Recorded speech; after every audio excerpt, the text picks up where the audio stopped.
Assalamu alaikum. Welcome to the Iftar Hour Live. I will now pass you over to your host, Maulana Asim and Maulana Asim Mahmood المغنى عاصم حسين. al-Mughli. Assalamu alaikum wa rahmatullahi wa barakatuh. Wa alaikum salam wa rahmatullahi wa barakatuhu. How are you? Alhamdulillah, alhamdulillah. This is the second installment, inshallah, of Monday Nights with Maulana. So we got three Asims here. Three today. Asims. Yeah. MashaAllah. We should start a podcast or something. It's a great idea. For your meters. Okay. Alhamdulillah, inshallah, we will have a special guest joining us. I don't know when he'll be. He should be coming soon, inshallah ta'ala. But I've been told I have to start the recitation of Quran, so shall I? I'll do that. Please do. I think what we should do very quickly is welcome the viewers as well. So, Assalamu alaikum to all the viewers who are watching and maybe listening. Please do share the video. So inshallah, as mentioned, we do have a special guest. Dr. Safaruk will be on shortly. And obviously we have the three Asims as well, which is obviously a pleasure within itself. So please do share, and inshallah we will have opportunity for people. And again, I don't know if Dr. Safaruk is happy to do so, but we may have an opportunity to ask for people to ask some questions. Obviously, you can go straight through to the YouTube link and then ask some questions in the live chat bit. But Maulana, if you'd like to start with some recitation, then Bismillah. أعوذ بالله من الشيطان الرجيم بسم الله الرحمن الرحيم يا أيها الذين آمنوا كتب عليكم الصيام كما كتب على الذين من قبلكم لعلكم تتقون أياما معدودات فمن كان منكم مريضا أو على سفر فعدة من أيام أخر وعلى الذين يطيقونه فدية طعام مسكين فمن تطوع خيرا فهو خير له وأن تصوموا خير لكم إن كنتم تعلمون شهر رمضان الذي أنزل فيه القرآن هدى للناس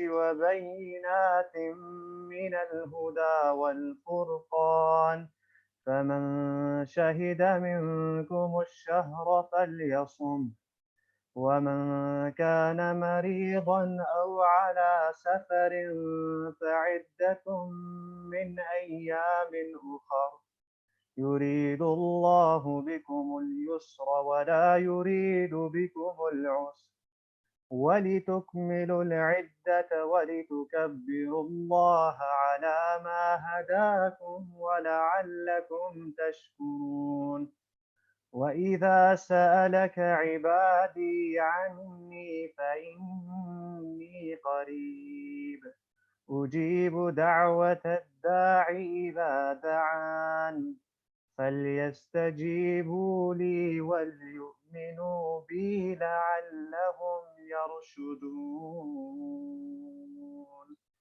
صدق الله العظيم.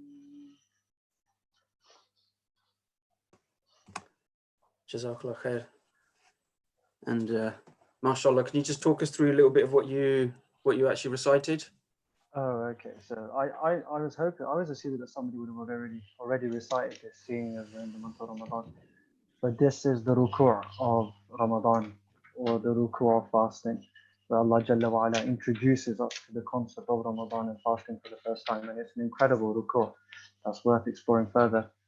One of the things, I mean, everything in this section stands out. But obviously, the idea that the month of Ramadan is clearly linked to the Quran.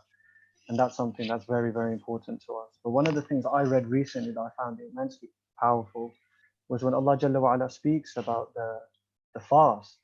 He says, you fast like the people they were instructed before you so that you can become God conscious. And then straight away he said, أيام معدودة, just a few days. And then the scholars say, but why would Allah Jalla wa Ala say only a few days, even though we have a month? Like, it's not a few days, it's much more than a few days. We have a month, and that month comes continuously. And then they explain it and they say it's because, you know, when you're in love, when it comes to the beloved, even spending a month in his presence seems like too short. That's what he's saying. Ramadan, even though it's so long, it's too short for us. That we want it to continue and be endless. And I found that very profound and a powerful idea, and just the linguistic, miraculous nature of the Quran as well. But it's a beautiful ruku'. And then it carries on, introduces Ramadan. And the last section, I didn't do the full ruku', but the section I really love is that then Allah says that when my slaves ask about me, tell them that I am near.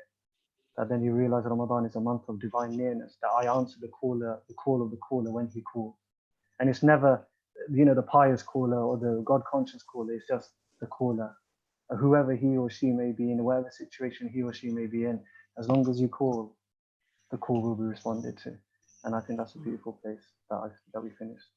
And if someone wanted to find it, it's in Surah Baqarah verses 1. I literally just closed it. It's like 183, something second like that. juz, second quarter. If I have to. SubhanAllah.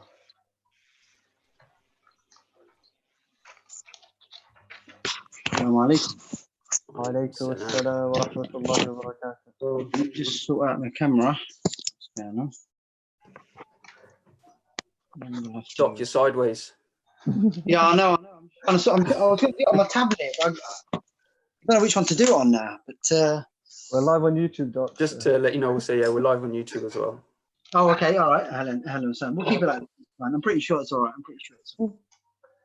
How are we now? We all right? We're all good. Verses 183 to 186. Surah Baqarah. Fine. Okay, so Assalamu alaikum, Dr. Saf. Walaikum salam. Jazakallah khair for joining us. This is our regular Iftar hour. So, well, in the lead up to Iftar. So what we've been doing is just a short reminder, 10-15 minute reminder, a bit of a conversation, some qasaid, and then we finish with a dua at the end. And what we do is we normally start with recitation of Quran, which Maulana has completed already. And he was talking about the verses of fasting. Brilliant. In Surah Baqarah. So, and again, I think hopefully maybe that's something that Maulana you can elaborate on in the coming days when you've got your own slot as well. And that'll be helpful. But what we're going to do is, before we actually introduce Dr. Saf officially, if we have a couple of qasaid from, and also Dr. Saf, you're with the three Asims as well. So all right. Hopefully it's not the three I kind of gathered. stooges. I thought it was two. So I'm with the three. Alhamdulillah. I'm in good company. Protected, you're well protected. You're protected indeed.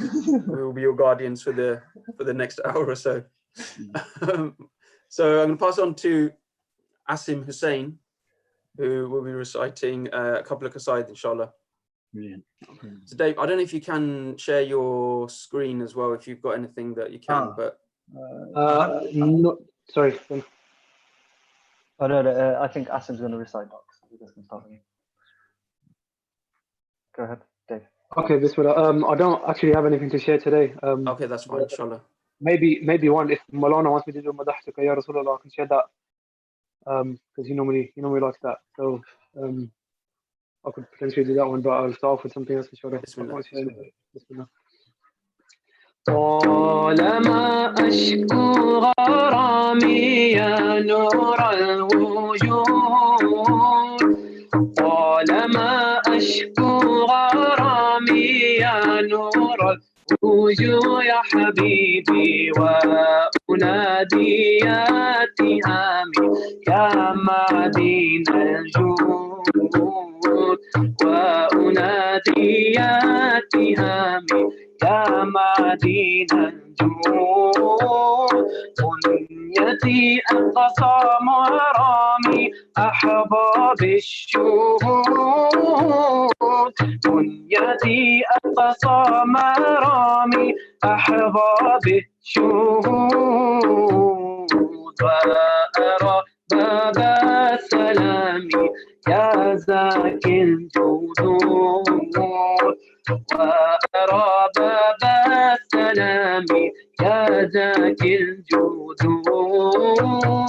طالما أشكو غرامي يا نور الوجود طالما أشكو غرامي يا نور الوجود يا حبيبي وأنادي يا تهامي يا معدن الجود وأنادي يا تهامي يا معدن الجود يسري في الإعراض عني أضنان الغرام يسري في الإعراض عني أضنان الغرام فيك قد أحسنت ظني يا سامي العهود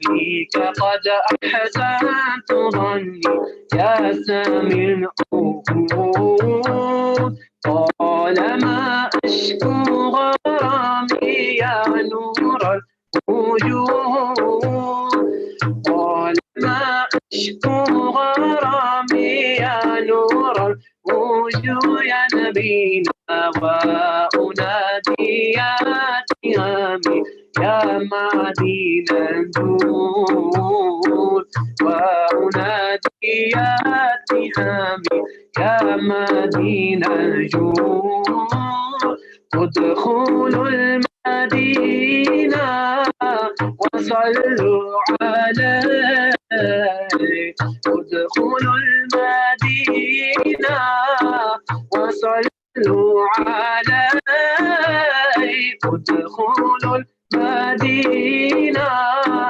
وصلوا عليه قولوا يا نبينا يا محمد عليك السلام قولوا يا نبينا يا محمد عليك السلام طالما أشكو غرامي يا نور الوجود طالما أشكو غرامي يا نور الوجود يا حبيبي وأنادي يا تهامي يا معدن الجود وأنادي يا تهامي يا معدن الجود.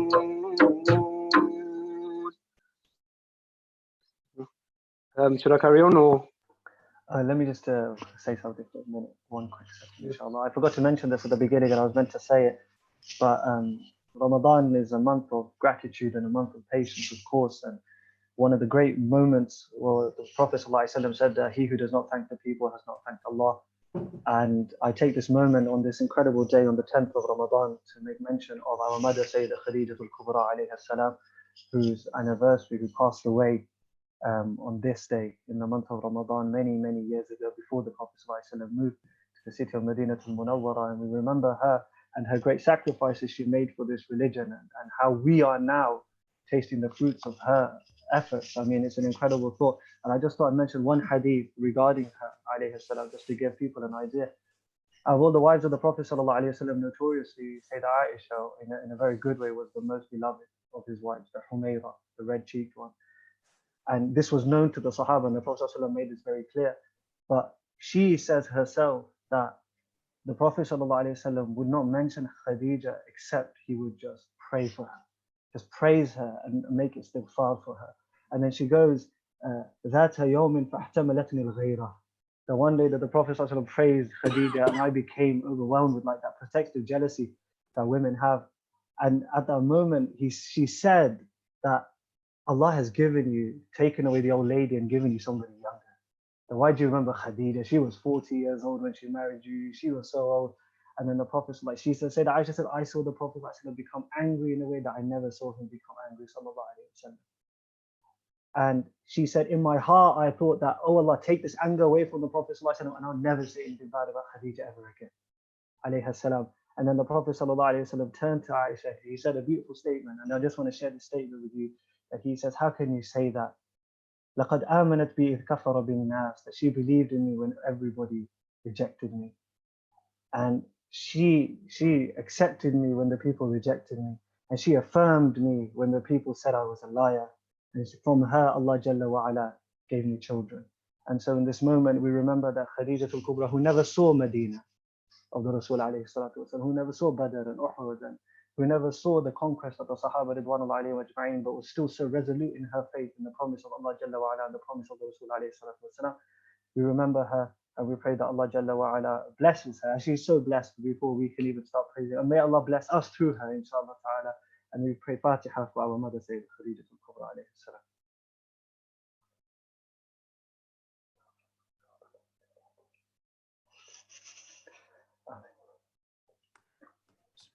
Rahim.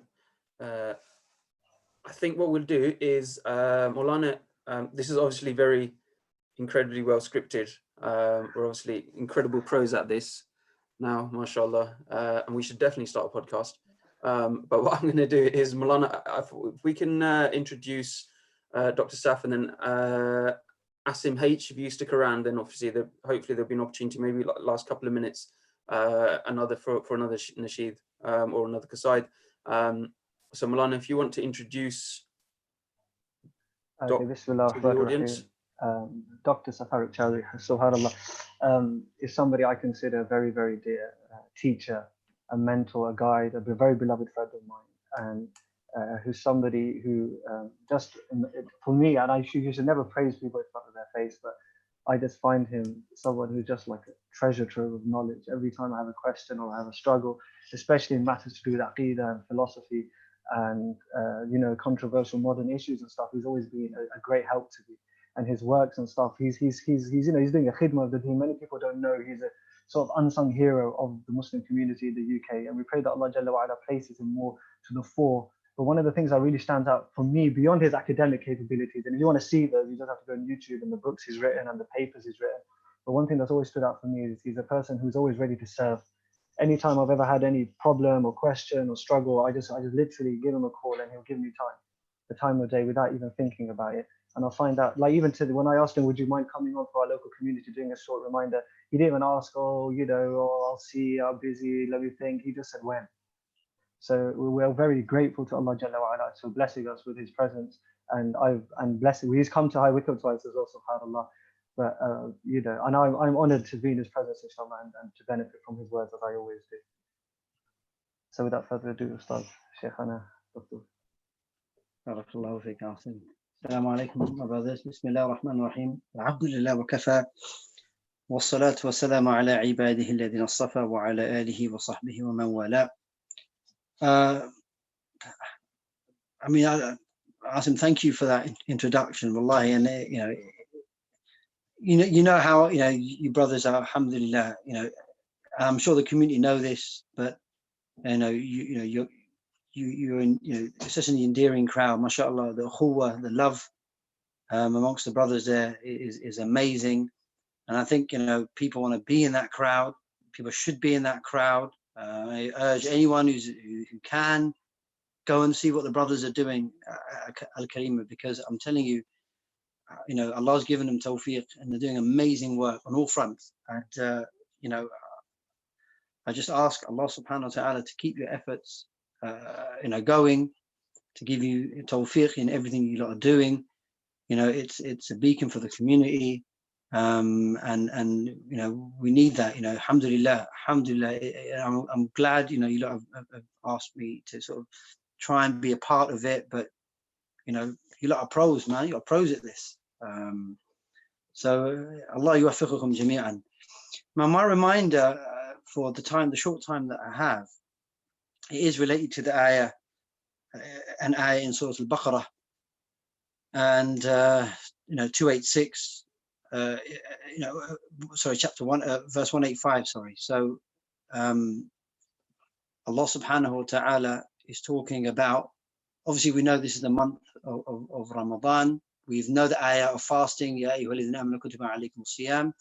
But a couple of lines down, Allah then talks about or mentions this blessed month of Ramadan. He says, A'udhu billahi minash shaitanir rajim, Shahru Ramadan الذي أنزل فيه القرآن هدى للناس وبينات من الهدى والفرقان فمن شهد منكم الشهر فليصمه ومن كان مريضا أو على سفر فعدة من أيام أخر يريد الله بكم اليسر ولا يريد بكم العسر ولتكملوا العدة ولتكبروا الله على ما هداكم لعلكم تشكرون. So very quickly, I'm not going to go through the whole commentary of the verse. I'm just going to take the first part and then link it to the last part of the verse, which not many people think about how the two are linked together. So Allah says very quickly, this is the month of Ramadan in which He revealed the Quran, and then Allah gives three qualities of this Quran. It's a guidance to all humankind, it's a clear proof of the guidance, and it's a criterion. So whoever of us is present, let us fast or let him fast, and whoever of us is sick or on a journey, then we make up the fast later. Allah wants what for us? He wants ease. He doesn't want hardship for us. And He wants us to complete the period of fasting. Why? So we can magnify Him and glorify Him for the guidance that He's shown us or given us, and so that we can be thankful. Now, Shahru Ramadan, Allah talks about in this blessed month in which the Quran came down. So He says, Unzila fihi al-Quran hudan linnas. That's the first thing. So it's a guidance for all humankind. And so this guidance is not just for the Arabs, it's not just for the Muslims, it's for all of humanity. So our Prophet is the last Prophet, and He's come for all of humanity. So this guidance is for all of humankind, not just Muslim. So this deen of Islam is a universal deen. It's a deen for all times and all places. That's the first thing. The second thing that Allah mentions, the second quality about the Quran. Remember, the Quran is not what I want to make the Quran to be. The Quran is not what we like to think it to be. The Quran is what Allah Jalla wa Ala has decided that it is, because it's His kalam. So the second point He mentions, Jalla wa Ala, is bayinat min al-huda. It's a clarification or an exposition or something that makes plain and clear this guidance. And Imam al-Mawardi, so bayinat min al-huda wa furqan. So Imam al-Mawardi tells us in his tafsir book, Al-Nuqat wal-Uyun, he rahimahullah, he says, what this means is, bayinat min al-huda wa furqan, what this means is, bayinat min al-halal wal-haram wal-furqan bayn al-haqq wal-batil. So this guidance is a bayinat, it's a clear exposition of what is halal and what is haram, what is allowed, what is not allowed, what is lawful, what is not lawful, and it is a criterion that tells us, that distinguishes for us what is haqq and what is batil. So that's Imam al-Mawardi, and I'm going to tease out these points in just a little bit. So Imam, another great mufassir, Imam al-Baydawi, and I think maybe some of our audience will know of the tafsir, very famous Anwar al-Tanzil. So Imam al-Baydawi in Anwar al-Tanzil, his tafsir, he says, what does this verse mean? Hudan linnas wa bayyinat min al-huda wal-furqan. He says that Allah subhanahu wa ta'ala revealed this Quran, wa huwa hidayatun linnas bi'i'jazihi wa ayatin wadihatin mimma yahdi ila al-haqq wa yufarriqu baynahu wa bayna al-batil bima fihi min al-hukm wal-ahkam. So Imam al-Baydawi rahimahullah, he says, look, this Quran has been revealed. It's a guidance to all people because, or through what? Through bi'i'jazihi, through the fact that it's a miraculous book, it's inimitable, it's matchless. And through its ayat wadiha, its clear verses which, challenge human beings. It penetrates human beings' hearts. It's so rational, it's so compelling, it's so powerful. So these manifest verses, this is how it proves its guidance. Mimma yahdi ila al-haqq. And through these verses and through its inimitability and matchlessness, it guides people to the truth. وَيُفَرِّقُ بَيْنَهُ وَبَيْنَ الْبَاطِلِ بِمَا فِيهِ مِنَ الْحُكْمِ وَالْأَحْكَامِ. And then he says it is a criterion, a furqan, that differentiates between it and falsehood based on what? What is its differentiating factor? Based on its laws and injunctions. So this sharia mutahhara, this sacred sharia, is what differentiates haqq from batil. Now, this month of Ramadan, obviously, is very unique because, you know, we're in lockdown. But we need to think about what this book then is. This book then is a guidance for all humankind. It's a universal guidance. And it's a clarification of that guidance, and it's a criterion. So this is how Allah has described the Quran in this blessed month. He could have described it with many other attributes, and the Quran has many attributes, but Allah picked those two qualities, those two attributes, that it's a bayinat min al-huda and it's a furqan. So we need to ask ourselves, one, as individuals, am I taking this hidayah, this guidance, as a furqan in my personal life? Am I following the ahkam of Allah subhanahu wa ta'ala? Because Allah says hidayah comes from on high, right? Hidayah comes from a supernatural source down to us. It doesn't come from the mind of a human being. It doesn't come from the minds of a group of human beings, whether they're philosophers or theologians or thinkers. It doesn't come from a group in a parliament or a majlis or a council or even a sovereign king. It comes from Allah subhanahu wa ta'ala. Morality and law comes from Allah. So are we taking this furqan, this guidance, in our personal lives, in how I'm dealing with others, how I'm speaking to my family members, to my friends, to my neighbors? Am I taking this guidance in my personal life in terms of, am I following the hygiene, the rules of hygiene, dietary laws? Am I following my dress code? Similarly, as a community, are we taking this hidayah as a furqan? Are we taking this Quran as a furqan? Are we collectively organizing our affairs based on the regulations of the Sharia? Similarly, on a global level as a ummah, are we taking this hidayah as a furqan? Are we taking it in all of our collective affairs, whether that's our economics, whether that's our politics, whether that's our spirituality, whether that's our transactions, whatever it might be? Are we taking this furqan as a guidance? Are we taking this guidance as a furqan in our lives? That decisive criterion, and that criterion is that hidayah has been given by Allah subhanahu wa ta'ala, and Allah has given us the regulation by which we live our lives.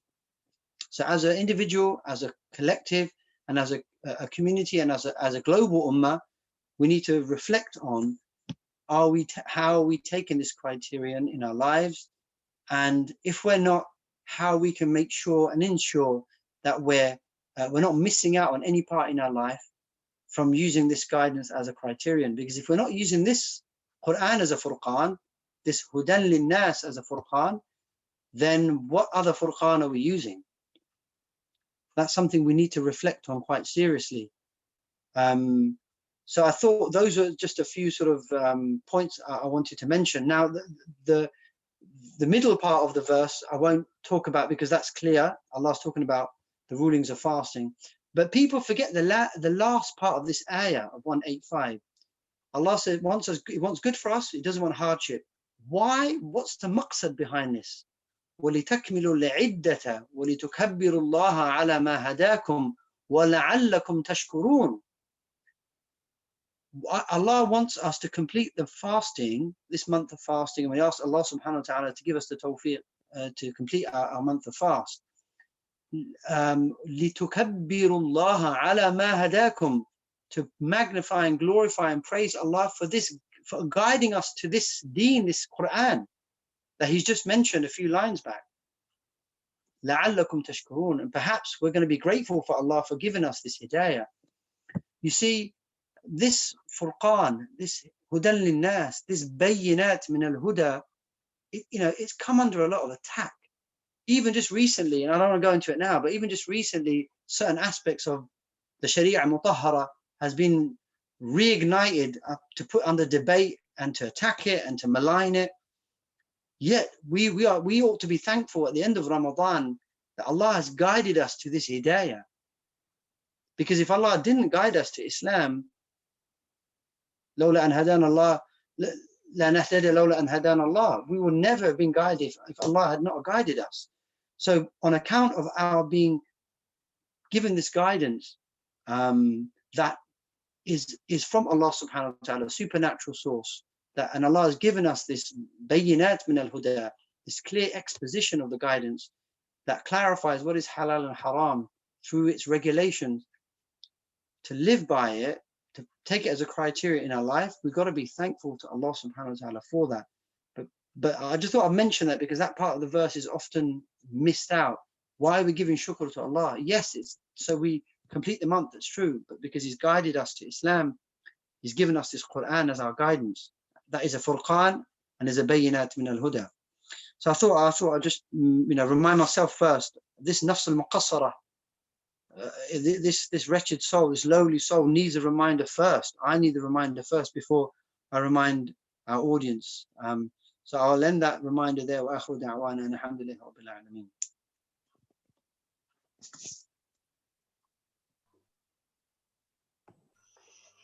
Jazakallah, thank you very much for that.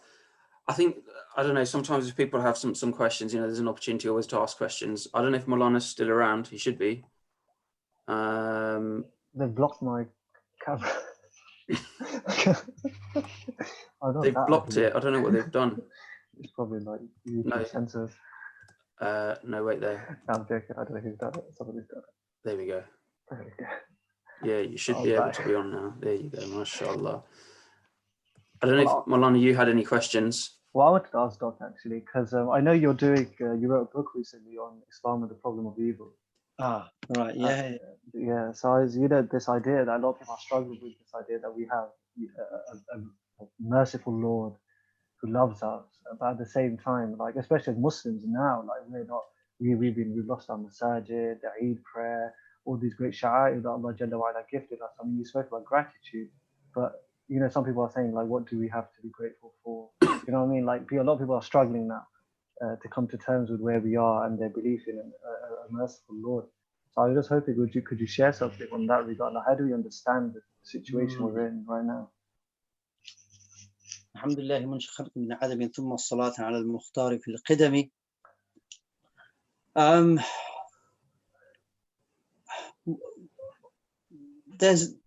We've got to hover on sort of two spectrums here, I think. First of all, Allah subhanahu wa ta'ala fa'alu lima yurid. Allah does whatever He wants, first of all. He's not to be asked about what He does, but we are to be asked about, we are the ones that have to be asked about what we do. So la yas'alu wa hum yus'alun. Allah does what He wants, and He can't be questioned, and He can never be questioned about what He does and how He does things. But one thing we do know, so that's one end of the spectrum, that Allah subhanahu wa ta'ala does whatever He wishes. At the end of the other side of the spectrum is that Allah tells us that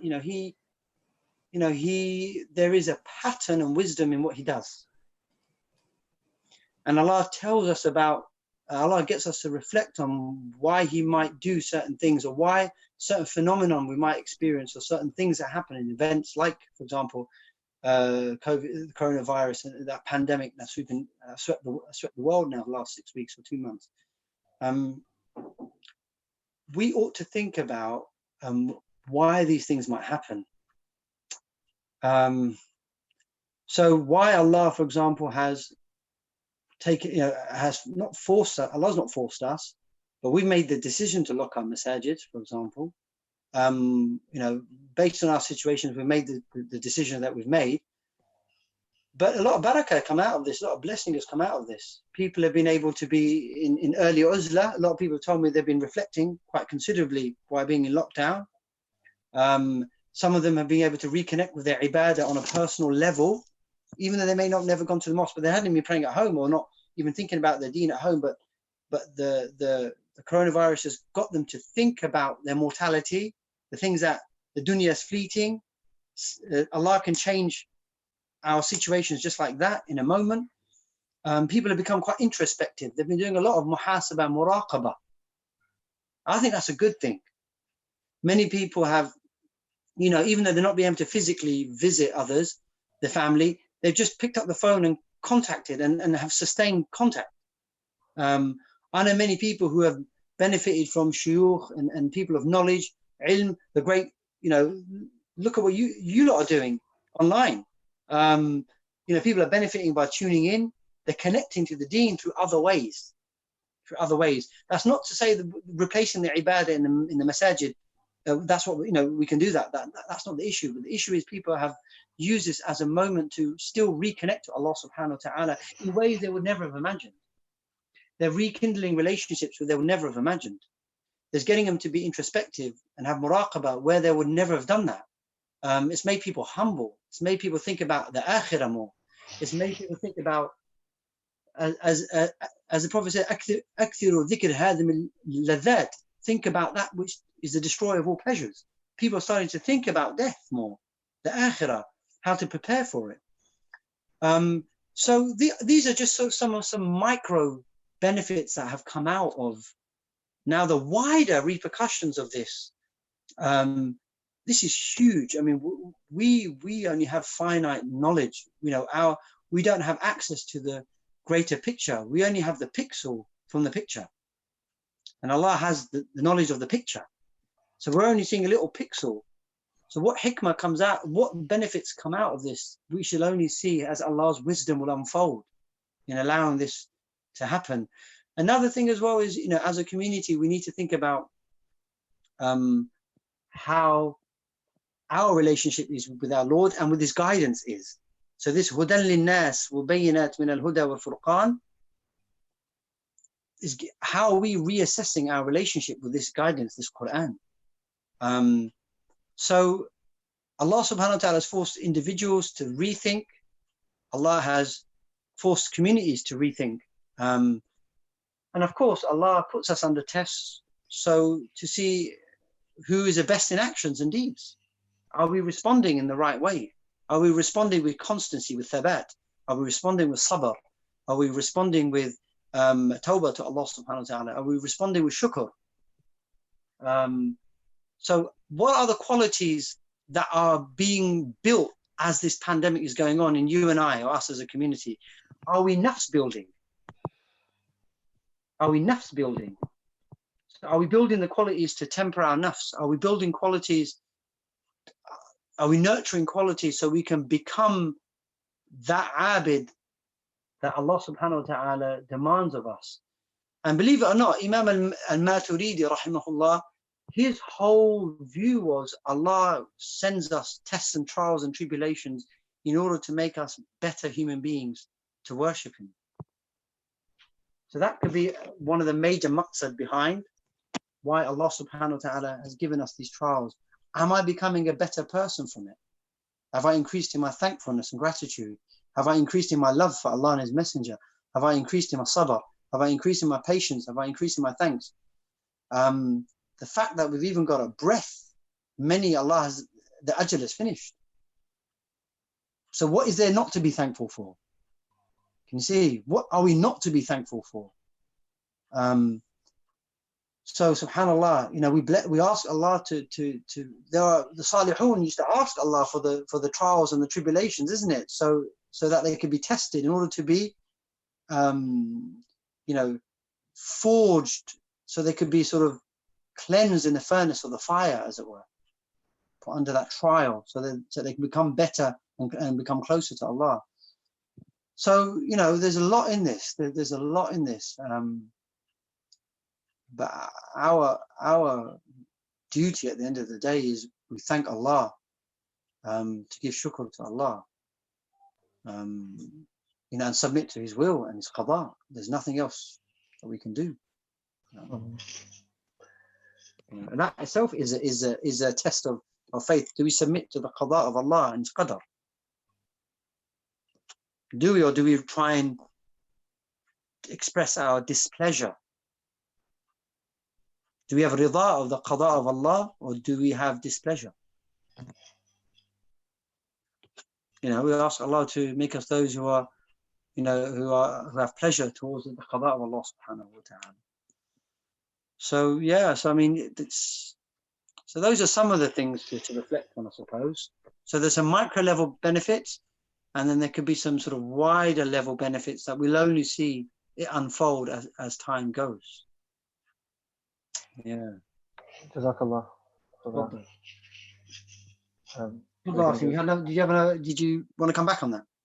No, subhanAllah, no, I think you struck the floor there, I think.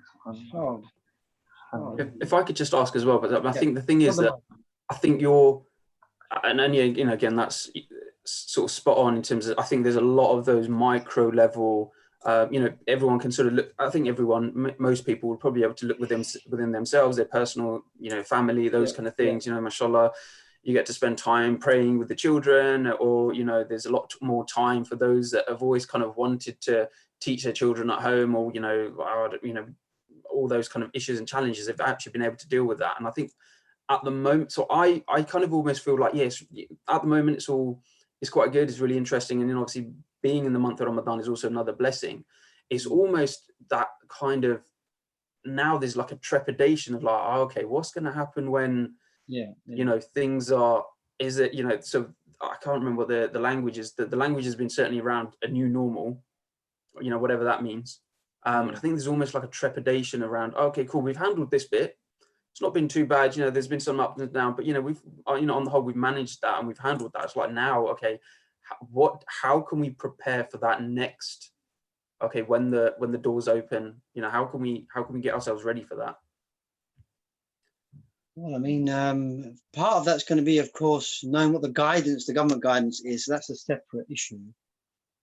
But we can only, in terms of, you know, on the ground, we can only really do follow the precepts of our Sharia that tells us that, one, we ought not to be a cause of harm to others. We definitely ought not to be a cause of harm to others. Whatever we do, are we doing it in the interest of, obviously, we want to look out for the interest of the community. So whatever we want to do as Muslims, we want to ensure that it's in the general masalih of our community. So we need to ensure that, are we, you know, checking on each other? Are our neighbors all right? Are our families all right? So really just continue doing the things that we're doing. But in terms of the fear, but again, this is to, if we go back to realizing, if we connect to Allah's attributes, we got to have the trust that Allah's in control. Allah's in control. We don't have control over what's going on, but where we do have a sphere of control, you could say, we have to do that according to the best of our ability in what will bring about the best benefit for the community, as long as we're not a cause of harm. So we've got to leave it to Allah. He's Ar-Razzaq. He's ensured that everyone's sustenance, we're going to get our sustenance. That's not something we need to worry about, even though we might not fathom how. But Allah has told us we're going to get what we're going to get. Allah's in control of all the asbab, all the means, cause and effect. He's in control of that. He's not asked us to worry about that. All he's asked us to worry about is that little sphere of control that we have, that we can do to help bring about the best outcome, but as long as we're not a cause of harm to our community. Can you see? So fear, it's natural for us to have fear. That's our, you know, survival instinct kicking in. But we gotta link that. We gotta ensure that that fear is assuaged by knowing that Allah subhanahu wa ta'ala is in control. Whatever he does is based on wisdom, and that ultimately there's a khair in it. Even though I can't see it now because I'm at the beginning of the road, I can't see the end of the road. And then to have tawakkul ala Allah, but obviously to take the means, but Allah has told us to seek the means. So we've got to do everything within our control by seeking the means, have tawakkul on Allah, know that He's Ar-Razzaq, know that He's Musabbibul Asbab, He's in control of all cause and effect, and know that His decree will come to pass. But He's not asked us to worry about that. He's just asked us to worry about our little sphere of control that we have, a little sphere of influence. So this is why I think I've said before, even when I come to see you guys, we find that there's the intellectual part in all this, but there's the attribute building part. And this is where, I know, alhamdulillah, you guys do, you know, you do classes on this, you do sessions on this, and it's really good. is how do we build sabr? How do we build thabat, istiqamah? So how do we build uprightness and constancy? How do we build tawakkul ala Allah? So these types of actions require a different type of engagement. So there is the problem that Sidi Asim mentioned about, how do we understand the pandemic being an evil or a problem and the cause of suffering and pain? There's an intellectual side to it, but what is the character side to it? How am I being built and developed by what's going on, or am I standing still? So so I mean, there's a lot in there. I guess what I'm trying to say is, have tawakkul ala Allah. Allah's in control. His qada will come to pass. It will happen. He's our razaq. He's in control of our sustenance. We will get what we've been decreed to get. But we just got to do what's within our control to follow the hukm of Allah and not be a cause of harm, but be a cause of benefit. Any thoughts? Any thoughts? All I'm thinking is there's some 8-year-old watching this thinking, what happened to all the qasidas they used to sing? I was thinking that. I don't think people tuned in for a solid Aqidah lesson. But That's what I was going to say. But I think it's important. I think it's, maybe for the 8-year-old, they can even for the 8-year-old, it's a reminder that Allah subhanahu wa ta'ala is in control.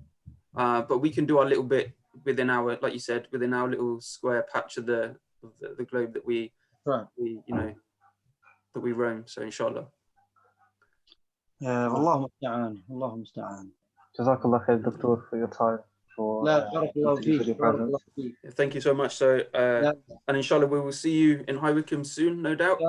Make dua. I want to come down and see you guys, man. I want to. So, we ask Allah to bring us together, and all this stuff lifts up, and join our hearts together, SubhanAllah. You're doing a great job. And I pray that Allah keeps you on it, and on point. So, Allah give you ajr azim for all your efforts. You give my salam to everyone. I know those who are probably logged on and the team, everyone. Salam. So now for that 8-year-old. Yeah. Shall we go to one of the munshids just to take us to MashaAllah.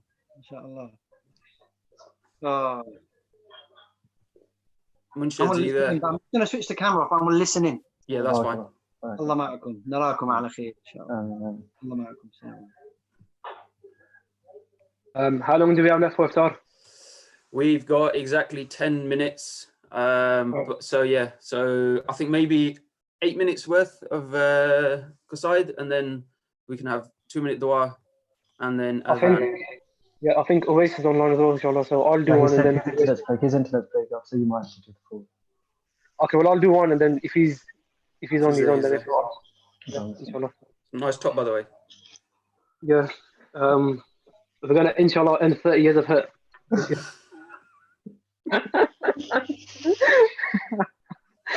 Not just the 3 Asms, but the 3 Asms that support Liverpool as well. MashaAllah. Bismillah. Bismillah.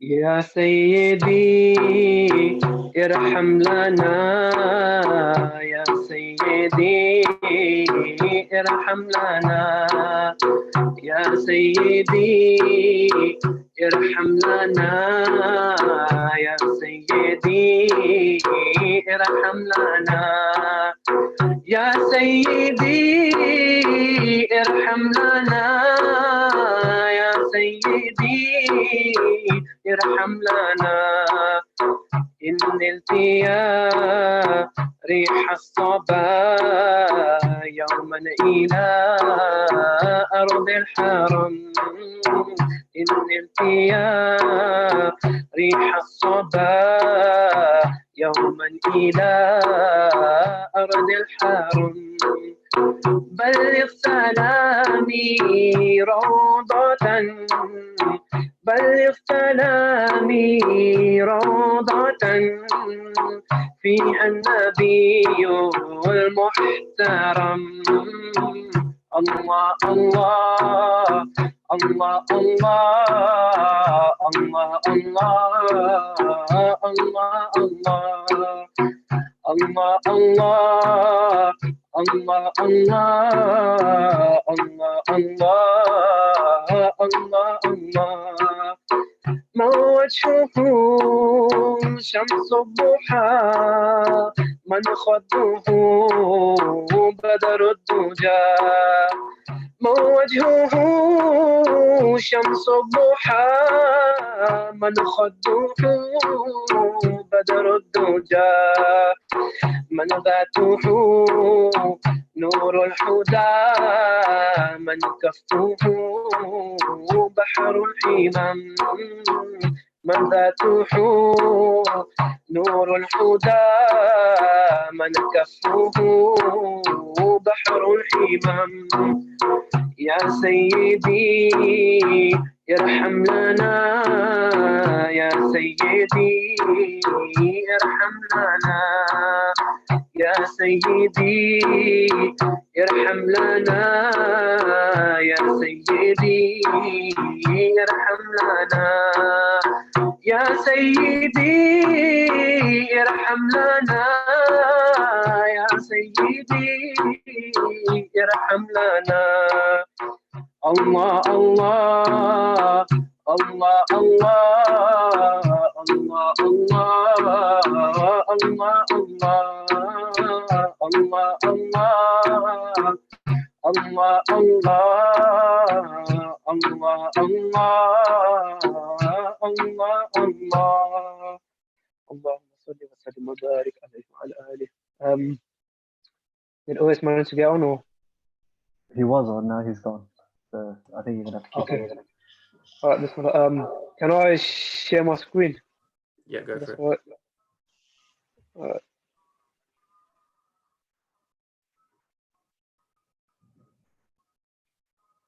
Can everyone see that? Hold on. Yep, we can. Can you bigger it? Yep. Can you zoom Go it out a there. little? That was on purpose, by the way. Yeah, that's it. That's fine. Okay, Bismillah. This is one of Mulana's favorites, and he loves this one, so I thought, as he's here today, inshallah, I'll do this one as well. مدحتك يا رسول الله فخرا وتشريفا ولم أكن البديعا مدحتك يا رسول الله فخرا وتشريفا ولم أكن البديعا فصلى ذو الجلال على النبي فصلى ذو الجلال على النبي هدى وعلى صحابته جميعا هدى وعلى صحابته جميعا كلفت بكم ففاض دمي دموعا وبت سميرا من حجر أجوعا كلفت بكم ففاض دمي دموعا وبت سميرا من حجر أجوعا رحلتم يوم فات البين عني رحلتم يوم فات البين عني فحان بعدكم أبكي ربوع الله فهان بعدكم أبكي ربوع الله وما لي لا أنح على قلوني أطلت بأهلها وبها الولوع مدحتك يا رسول الله فخرا وتشريفا ولم أكن البديع فصلى ذو الجلال على النبي فصلى ذو الجلال على النبي هدى وعلى صحابته جميعا هدى وعلى صحابته جميعا. اللهم صل وسلم وبارك عليه وعلى آله. Yeah, I think we've got a few minutes left, inshallah, for Iftar. So what I'm going to do is share my screen. So Bismillah Malana, if you would like to take us through to Iftar with the dua. So alhamdulillah, as I mentioned before, we've now managed to get the Arabic up as well. So if anyone would like to recite along. And just very, very quick plug, the Ramadan poems deadline is tomorrow. We've got lots of poems in already, mashallah. So please, please, please make sure pass it on to your children and nephews and nieces, etc. Jazakallah khair. What time is Iftar? 35? 35 CSO. Bismillah. بسم الله الرحمن الرحيم.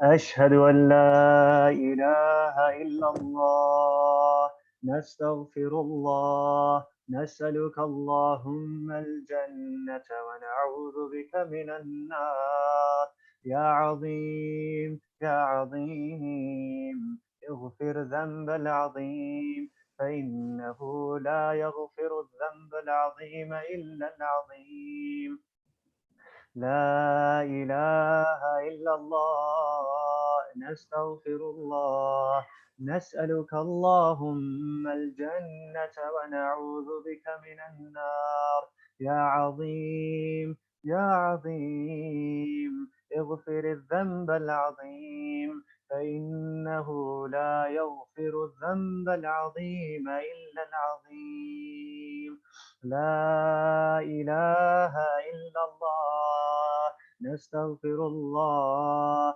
نسألك اللهم الجنة ونعوذ بك من النار يا عظيم يا عظيم اغفر الذنب العظيم فإنه لا يغفر الذنب العظيم إلا العظيم لا إله إلا الله نستغفر الله نسألك اللهم الجنة ونعوذ بك من النار يا الله أكبر الله أكبر الله أكبر الله أكبر أشهد أن لا إله إلا الله أشهد أن لا إله إلا الله أشهد أن محمد رسول الله أشهد أن محمد رسول الله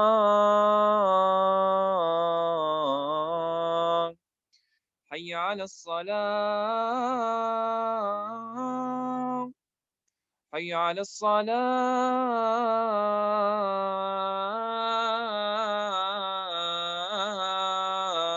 الصلاة حي على الفلاح حي على الفلاح